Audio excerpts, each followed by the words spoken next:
這就是我們今天的主角，耐克的 Kobe 9 Elite Low Pro 球以及这个 EM Pro 球。我相信所有想要购買科比9代的兄弟们，首選都是這兩款。高幫的版本確實也很帥，但是對於腳型和身高的要求實在太高，也確實不是特別的適合用來日常穿搭。所以今天的這一期視頻，我們就只討論這兩個低幫的版本 Elite 和 EM 這兩個版本，他們兩個之中究竟哪一個會更加適合實戰？我相信這也是各位想要入手科比9代的兄弟們最想要知道的一個問題。難道真的是這一個價格更低的 EM 版本會更加適合實戰嗎？那接下來我們就來一起看看這兩個版本之間究竟有些什麼區別，也看看這兩個版本究竟哪一雙的性能會更加出色。希望看完這一期視頻，你能知道哪個版本會更加適合你。首先在重量方面，這兩雙鞋的區別非常小。同樣42.5碼的情況下 ，Elite 版本的單隻重量在差不多375克左右，而 EM 版本會稍稍重一點，大概在380克左右。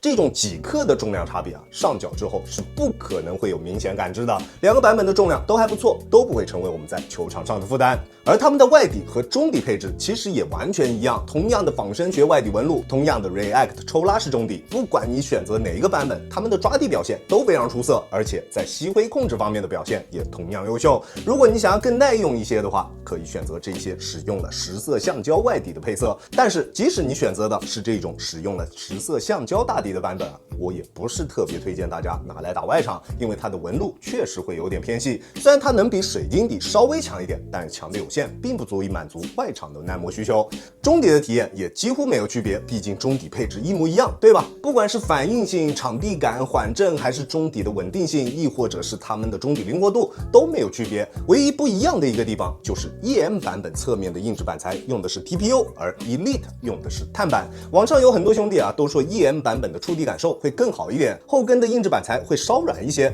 體驗會優於 Elite 版本，但實際上區別真的不大。反正我是真的感覺不到不管是在正常跑動還是蓄力起跳的時候，他們中底給到我的感覺都沒有什麼特別明顯的體感上的差異。而他們真正有區別的一個地方是他們的鞋面。Elite 版本用的是我超級喜歡的 Flyknit， 而 EM 版本則用的是相對比較廉價一些的工程網布。EM 版本的鞋舌會更厚一些，鞋幫兩側以及後跟的高度也會稍低一些。上腳之後 ，EM 版本在腳踝四周的舒適度會更高。Elite 版本的後跟會有一點點輕微頂跟腱的感覺，而且兩者在腳型適配方面也會有些區別，因為 EM 版本的鞋舌會更厚一些，所以鞋倉的內部空間明顯會比 Elite 版本要少一點，對於正常腳型以及腳型偏窄的兄弟會更加友好。而 Elite 版本對於腳型的適配範圍明顯會更廣，得益於延展性更高的鞋面材料，窄腳、正常腳以及寬腳都可以選，並且都能得到比較出色的包裹體驗。而且在磨合開了之後 ，Elite 版本的 Flyknit 鞋面明顯會更具優勢，拉緊鞋帶之後，鞋面的舒適度以及整一個包裹的潤感都會比 EM 版本來得更加出色。除此之外，兩者基本上可以說是一模一樣，沒有其他任何區別。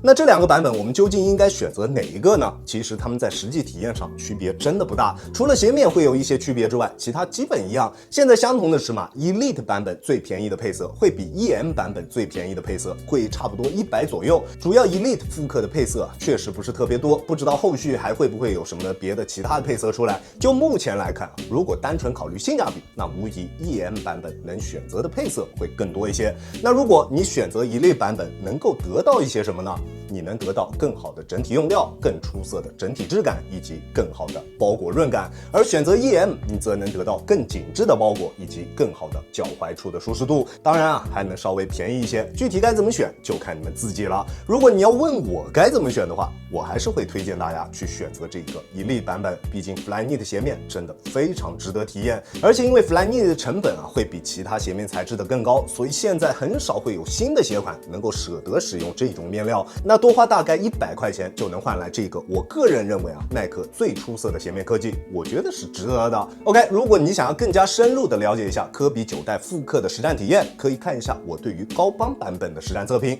除了腳踝處的包裹鎖定會不太一樣之外，其他基本上沒什麼太大區別，我就不在這裡過多贅述了。那以上就是今天視頻的全部內容了，再次感謝大家觀看本期的洋洋球鞋，那我們下期視頻再見，大家有空來做 ，Peace。